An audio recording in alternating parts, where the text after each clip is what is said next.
Unahin natin ang isang napagaling ni Dr. Robin B. Navarro. Nang diagnose po naman sa kanya ay chronic fatigue syndrome. Chronic fatigue syndrome. Ear abnormality. Ear abnormality. Sa tenga yun breast cyst. Mga babae, sakit ng mga babae yan Okay? Ang pangalan, Carmela Adoro. Adoro ba ito? Baka ito Adoro. Alamin natin spelling Ang edad, 46.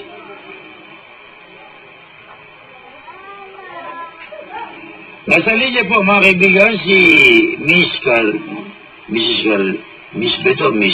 Carmela Adoro. Magandang gabi po, ma'am. Ay, magandang gabi naman po. Carmela Adoro. Opo. Yung po bang Adoro ay A-D-O-R-O? Hindi po. A-D-D-U-R-U po. Nasabi ko na Kasi may kilala akong mga Adoro. Si Carmel Adoro. Opo. A-D-D-U-R-U. Opo. Pasensya na ako kayo at medyo yung napabigay sa aking sulat dito, sulat kambing mo kasi. Binabago itong kanino. Katulad ng pangalan niyo, buti inalam po na ng off-air. Ang pangalan niyo po ay Carmela, hindi ho ba? Opo. Carmela. C-A-R-M-E-L-A. Carmela. Ano po? Opo. Ay nakasulat po dito Carmona. Carmona Adoro. Masama ito. Masamang papatakan pa nito. Baka may inadoro ng pambira ito. Tiga saan ho kayo talaga, Aling Carmela? Ako po taga Pampanga ho. Yung husband ko po yung taga Tuguegarao. Yung mister niyo? Opo. Yung mister niyo, tiga? Tuguegarao ko dayan po. Ayun. Doon nga yung mga Adoro. Okay.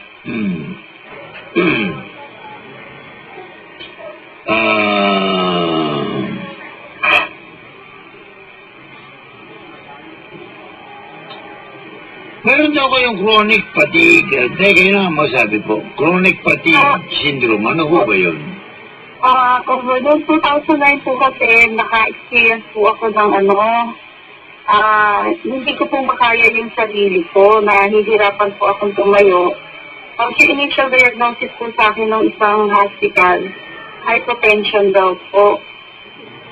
Bali, nag-persist po yun for 2 months na nakahiga po ako noon.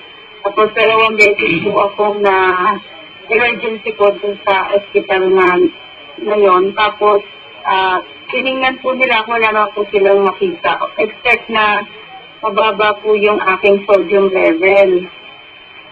So, pinauwi din po ako after a day. Tapos, nabalitaan na po namin yung kay Dr. Navarro. So, nagpunta po kami doon. Teka, sandali lang. Kung nagpunta kayo kay Dr. Navarro, tapos tayo agad yan. Mabilis yung gamutan yun. Mabilis din kausapin. Alamin muna natin para malaman ng tagapakinig yung chronic fatigue syndrome. Doon sa chronic fatigue syndrome, sabay ho ba ang pagiging abnormal ng inyong pandinig? Dahil ba dito meron kayong ear Nauna pa muna yung diagnosis po sa akin na ganoon. Tapos po noon, napuna ko na lang po, nahihirapan po akong makapakinig kasi parang may nag-e-echo sa tenga ko po. Tapos nagpatingin din po ako sa isang ENT. Binigyan din po ako ng gamot. Tapos wala rin pong nadun pa rin po iyan eh. Basta ko siguro talagang ganito na to. Okay. Meron pa kayong breast, meron kayong cyst sa inyong breast, gano'n? Opo, benign po siya. Benign naman. Okay. Alin ang dinaramdam niya rito mo na gusto, yung chronic fatigue na sinasabi? Yun po yung doon po ako nahirapan kasi nahirapan po akong bumangon noon. Ano ba naramdaman niyo noon? Pag bumangon po ako noon, mahina ako, tapos very pale po ako. And then wala akong ganang kumain. Tapos masakit po yung leeg ko kapag hindi po makaya ng leeg ko yung ulo ko. Nahihirapan po ako. Tapos masakit ang ulo. So most of the time po, talagang halos nakahiga po ako noon. Pagkatapos, nagpatingin ho kayo sa doktor? Opo, nagpatingin po ako sa doktor noon. Binigyan po ako ng mga gamot. Ilang doktor po yung pinatingnan ko. Ano sabi? Tapos, sabi ng isa, daw po, migraine. Tapos, sabi naman po doon sa hospital na pinagdalan po sa akin noon, hypotension daw po. Hypotension? Opo, hypotension. Kasi pag bumabangon po ako, instead na hypertension, kabaligtaran po yun ng hypertension. Mababa naman po yung May diabetes ba kayo? Wala po. So, ibig sabihin parang bumaba dugo nyo, parang gano'n. Opo. Teka mo na, kayo ba yung nagpapatingin ng dugo? Opo, po ako noon, blood chemistry po ako noon. Hindi, yung blood pressure lagi. Opo, meron po kami dito sa bahay noon. Okay, ano pong resulta lagi? 80/60 po naman po. Teka, magkaliwanagan tayo.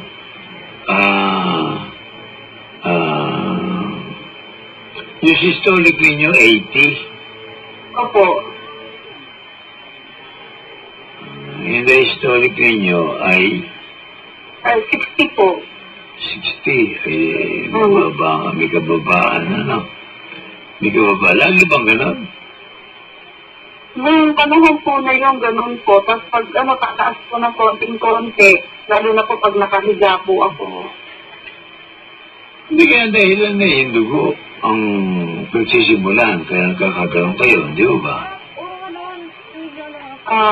Opo, kasi yung pong nakalagay, kasi nung discharge po ako nung sa hospital, yung po yung nakalagay, kaya yung po yung sinabi ko kay doktor, yung chronic fatigue.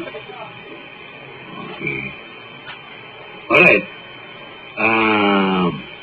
Yung tenga ho ninyo, nakakadinig kanyo ng echo, gano'n ba yun? Pag nagsasalita po ako, parang naririnig ko yung sinasabi ko, hindi po hindi po yun yung normal na Parang naririnig akong sa sinasabi ko hindi ko po ma-explain basta meron pong gano'n na feeling ako, tsaka pandinig. Ayun. Naka-cellphone ba siya? Tawagan mo ulit. Ayan mga kaibigan, akala ko yung kanyang tenga na lobat. Akala ko yung tenga niya, yun na nagkaroon ng depression. Mahirap yan, Di sa tenga, nadidinig natin kumisan, yung parang may bubuyog. Alam mo ba yung Kapitan Andy, yung bang maingay pagka-summer? Kuliglig. Oo, parang may kuliglig, Di ba? Sige. Si Aling Carmela nagbalik ulit. Aling Carmela? Opo. Oo. Hello? Andiyan na kayo ulit. Ay, pasensya na po, napapos po. Yun ba na dinilig sa tainga parang puliglig? O talagang anong Hindi po. Pag nagsasalita po ako, parang narinig ko po yung nag-e-echo po sa tenga ko. Ayun. Yung breast ninyo, yung sis, pinatingnan ninyo yan at ang sabi, ano naman, benign naman, ano? Opo, yearly po ako nagpapamammogram eh. Okay. Alright. So, wala tayong problema doon, ano? Inuha ko lang ho yung kwan. Bago kayo pumunta kay Dr. Robin B. Navarro. Kilala ba ninyo si Dr. Robin Navarro? Dati po hindi. Narinig lang po ng husband ko doon sa friend niya. Kaya, tinry po namin na magpunta ron tsaka po yung sa CD. Napanood din po namin yung CD niya. Ganon. Opo. Ang ginawa ninyo, nagpunta kayo? Nagpunta po kami. Paano nga, paano sa TV? May TV po sila. Hindi po, yung CD po niya, meron po siyang CD. CD? Opo, yung CD po. Ay, yung inyong, ano yung pisa niya, kapatid? Hindi po, friend po ng husband ko. Oo. Kaya napagod po namin yung CD. Nagpunta na po kami doon sa clinic niya para itry na po yung ano niya, gamot niya. Okay. O sige, nagpunta kayo kay Dr. Robin Navarro. Sige po, kwento niyo. Opo, tapos po noon, tinignan niya po yung mga resulta ng laboratory test ko po. Tapos may pinrepair po silang, may inahalo-halo silang mga gamot po ron. Pinainom po sa amin yun, tapos niresetahan po kami. Yun po, nakuha ko na lang po na unti-unti pong umiigi yung yung pakiramdam ko. Tapos, nakuha ko na lang po na wala na rin po yung nagkasabay po na umiigi yung pakiramdam ko, na wala na rin po yung naririnig ko sa tenga ko na nababother po ako. Kasi hindi po ako gano'ng makapagsalita ng malakas noon dahil akala ko nga po, malakas na yung salita ko, yung pala manghina pa pala dahil naririnig ko nga yung sinasabi ko na medyo may kalakasan eh. Ayun po. Anong ginawa sa inyo ni Dr. Robin Navarro? Paano kayo May pinainom po sa amin yung RCB po niya. RCB? Opo. Yung Rapid Cellular Balancing. Opo, yun po yung Rapid Cellular Balancing. Tapos, meron din pong mga multivitamins kasabay po na pinainom po sa amin. At saka meron po siyang mga pagkain na ipinagbawal. Saka mga pagkain po na nire-recommenda naman po niya na i-consume namin. Ano tatandaan ninyong binawal at ano natatandaan niyo Yung pong mga, ayaw po, di po niya pinaaan sa amin, pinatitake yung mga pork and pork products po. Yung mga seafood, especially po except yung fish, yung sa fish naman po, yung walang kaliskis, yun. Na niya rin po sa amin, dinidiscourage siya po sa meron. Alam mo niyo kung bakit naman binabawal yun? Nakalagay po doon sa write-up na kasi mataas daw po yung yung mercury content, yung lead content niya. So, hindi maganda sa daw po yung sa health. Mercury. Alam po ninyo yung mercury. Katulad doon hindi ba kayo kinukuha ng dugo, hindi ba? Opo. Kinukuha ng dugo, yung bang napapa-blood pressure ba yan, di ba? Opo. Hindi ba ginagamit natin noon mercurial, yung mercury? Yung tumataas po, Opo. Opo. Yung po ay binabawal na ngayon sa mga ospital. At pinapalitan na po ng digital. Gawa nga ng mercury. Oo. Baka daw, ay mabasag. Kaya yung, yung ultimo yung, hindi ba meron mercury yung ating mga daylight, yung mga fluorescent lang? Oh, Hello? wala na ho ba ka? Ayan po, kasi po nagsabi po kanina eh. Ganun ba? Sige. Yan ang dahilan, no, kung bakit sa isda. Kasi po, pagka walang kaliskis, madali pasokin ng mercury. Pag may kaliskis naman, ay hindi. Nandun sa kaliskis yung Opo, yun nga po ang sabi niya. Okay. Kasi, basta isipin lang ninyo na ba't di binabawal eh. Kasi tayo, pag pupunta tayo sa doktor, alamin po natin, huwag yung oo tayo ng oo. Ang mga doktor naman handa naman ipaliwanag eh, di ba? Okay. Maliban na lang sa mga doktor na ubod ang dami ng pasyente, diseta na reseta, back to back pa nga eh, di ba? Okay. Yung RCB, alam mo ba ninyo kung bakit kayo pinainom noon? Kasi sabi nga raw po niya, yung mga sakit nga raw po, yung mga cells na damage, yung mga weak cells, sabi niya po ganyan. So parang, inaano po yata yun.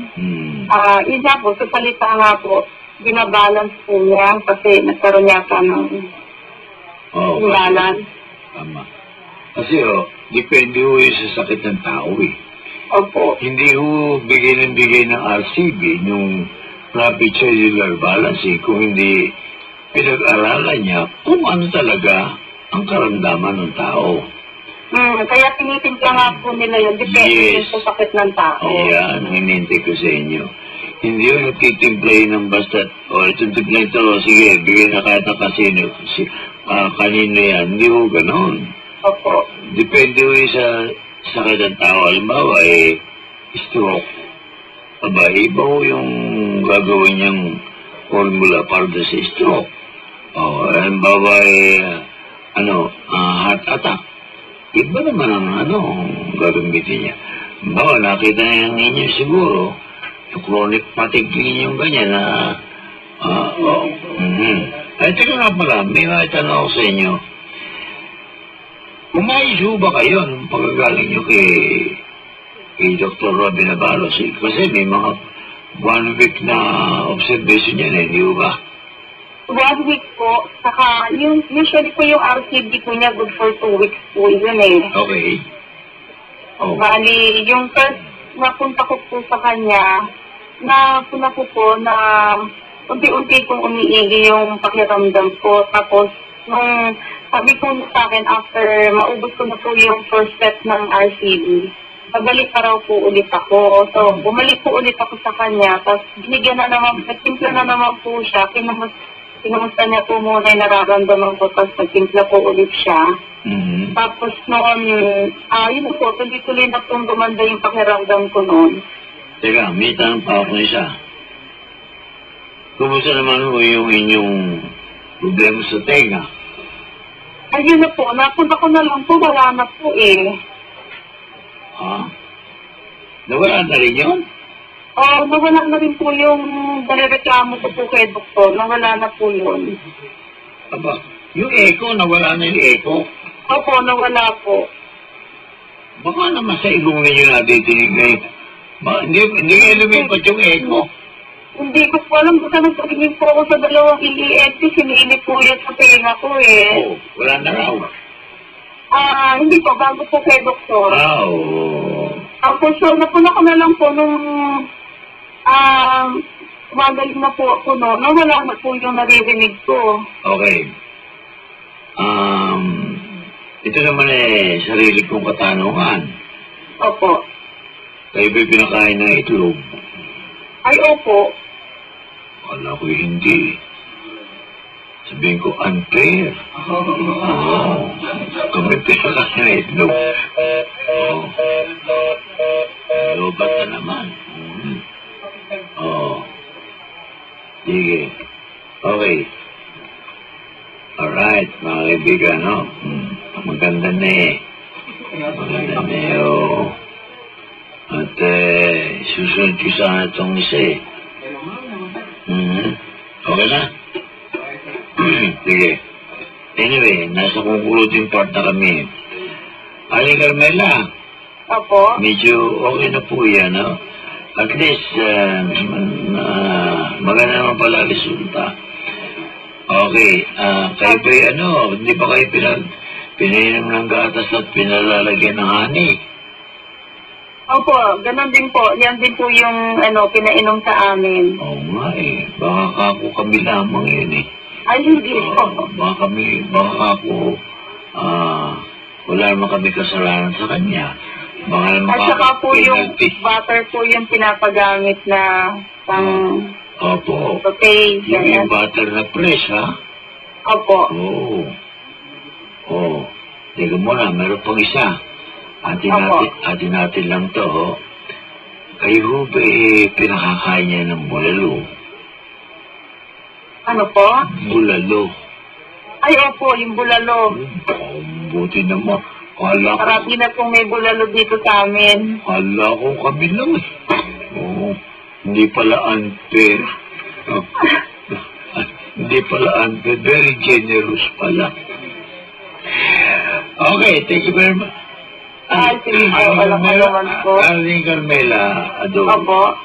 salamat na marami. Pero meron kayo isang anak hindi ba? Ay, opo, yung panganay ko pong anak. Si Joshua. Ay, opo. Okay. Si Joshua pala, lalaki ba to? Lalaki po.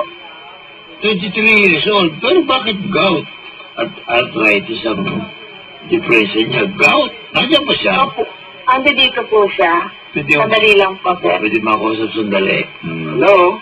Yeah. Joshua? Opo. Joshua? Sandali po. Opo. Pati mo muna yung mama mo ng kuwan. Nung Happy Mother's Day. Talaga. Opo. Happy Mother's Day daw po. Okay, tamo na. Daw po. Nandiyan ang mama mo, batiin mo. Talaga. Opo, binati ko na po. Sige. Meron kang gout? Opo, meron na po. Alam mo kung ano yung gout sa Tagalog? Sakit po ng mga medyo may edad na. Hindi, Bosyo yun hindi ba? Hindi ba yung bosyo? Gout? Yata po. Ay, goita pala yung bosyo. Ano Iba po po. Ano ba yan? Yung gout pala. Yung yung parang luya yung nagiging luya yung... Opo, nagluluya ho. At saka masakit Opo. Kaya pala sabi mo, masakit ang mga may edad Dali lang. Opo. May titilasanis siya lang paano ka makakaroon ng edad dyan?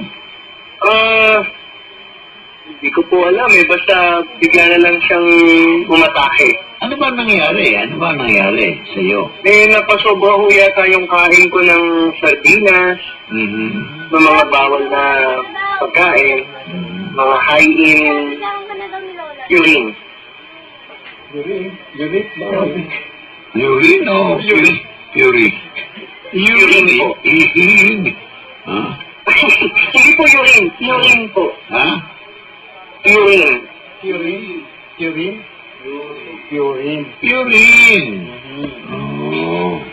Hindi po urine. Teka muna. Opo. Sige, nandiyan na tayo, ha? Nakarating ka ba kay Dr. Robin Navarro? Pumunta. Joshua, may radyo ko ba yan? Wala po. Bakit hindi nag-feedback? Bukas ba yan? Feedback na po. Ako'y tataka rito kay Jax. Hindi ka naman kasali. Ba't mo malikot ka kasi Pasensya ka na at may kasama ko rito kambing talagang mahirap makita kapwa-tao kambing kasi.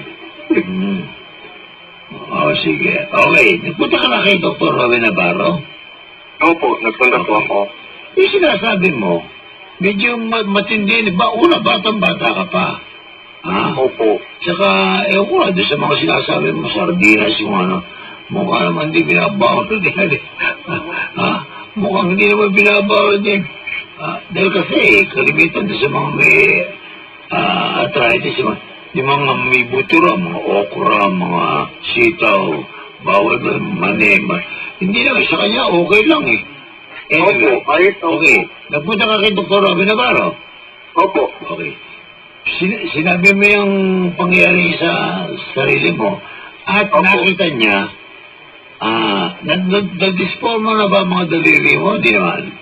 Hindi pa naman po, namagalang ko ng sobra yung paa ko. Okay. Hindi ko po siya pwedeng iapak. Namaga ang paa mo na parang manas, gano'n? O, mas sobra pa po. Nung pumunta ka kay Dr. Robin Navarro, gano'n? Opo. Ang nakita niya? Opo. O, sige. Wala pa akong sapatos nun. O, sige, sige. Chinelas na ko. Aba, di parang lumaki yung size ng paa mo, no? Opo, sobrang laki ko. Ngayon, nung makita ni Dr. Robin na Binabarro yan, kwento mo sa amin. Ganito ko yung nangyari. Tinanong niya po kung ano yung diet ko, tapos kung ano po yung ginagawa ko. So sinabi ko po yung mga kinakain ko at yung panay ko pong paglakad. Tapos sinabi niya po na kailangan pa inumin mo ako ng RCB. Agad-agad. RCB. Pinainom ka? Opo. Okay, alright, gusto ko malaman yan eh, kasi may maga, no? May, pinainom ka RCB, 10 minutes ka. Sige, tuloy mo. Yung unang inom ko ng RCB, pagtulog ko po ng gabi niyon, nabawasan po ng sobra yung maga at saka yung sakit. Na hindi po nagawa ng iba't ibang mga gamot na ininom ko na po dati. Ayun. Tapos nung pangalawang inom ko po, nawala na po halos yung maga, saka yung sakit. So, alam ko po na yun lang yung gumaganang gamot para dito sa sakit ko. Okay. Sige po. Sinabi din po ni Dr. Navarro na kailangan ko pong uminom ng whey milk na sa kanila po nabibili. Tapos kinakailangan ko din pong uminom ng buffalo's milk. Napakaganda po nun kasi tumutulong po siya na i-flush out yung uric crystal o yung mga uric acid na na-stuck sa paa ko po. Tapos, pinapakain na rin po ako ng itlog. Ang ginagawa ko po, minom na po ako ng itlog. Pero yung itlog po na nabibili kay Dr. Navarro, yung organic na egg. Tapos pag ginagawa ko po yun, mas lalo lumalakas ako, tapos mas mabilis na gumagaling yung paa ko po. Ay, kasama yun doon sa sa package ng paggagamutan niya para hindi na ika nga ay kumalat ka kaysa sa bibili pa. Di ba? Opo. Anyway, nakakatuwang pakinggan yung ganyan. Sa ngayon mo nga pala, sa ngayon, yung sinabi mo kanina, kailangan ka ng namamagat pa mo. Nabiyaro tuloy kita na siguro nagbago yung size ng paa mo, no? Hindi naman po, bumalik naman po sa dati. Ngayon, bumalik na. Nakakalakad ka na ng gusto ngayon, Joshua. Nakakapag-basketball pa nga po. Ang galing nga, ha? Galing nga. Ang masasabi ko sa iyo kahit na ganyang magaling at mahusay ka, pagka you find time, pumasya ka naman kay Dr. Navarro, pasalamatan mo naman siya. At yan, tsak na tsak yan. Habang sinasabi mo yun, titignan ka rin yan. Titignan ka yan, ha? At at least, malaking bagay na yung masabi, okay na yan, no? Okay, natambit ko ito, ha? Okay. Malaking bagay yun eh, di ba? At least parang napakonsulta ka pa rin. Lalo naman bayad yun na yun eh. At least gusto rin niya malaman kung ano na nangyari sa kanyang mga ginamot. Okay? Joshua? Hello? Okay. Opo. Alright. So, okay na, Joshua? Okay na? Opo. Alright. Nandiyan si Dr. Robin B. Navarro, nakikinig sa atin. Ikaw muna ang magpasalamat sa kanya. At sa'yo naputol, kaya tawagan mo ulit para sumagot ang nanay niya. Sa nanay niya tayo magsimula. Okay? Alright. Kasi alam po ninyo mga kaibigan, ano ha? Yung salitang salamat. Ha? Salamat. Tsaka, I love you. Bihirang-bihirang marinig sa mga anak yan eh. Para sa kanilang magulang.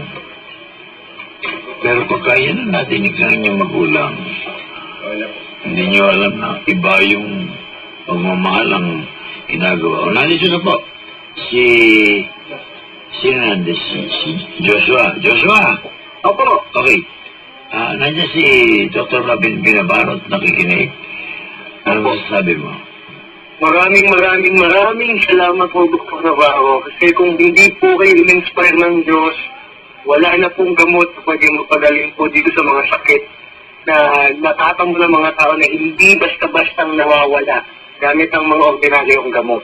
Kaya maraming salamat po. Buti naman, nabanggit mo, Panginoon Diyos. Dahil kasi, ang totohanan niya, napapagaling dyan, ay ang Panginoon Diyos. Ngayon, si Dr. Robin Binabaro ay instrumento lamang. Opo, instrumento po. Upang may pagkalog naman, literal, yung mga dapat mong kainin.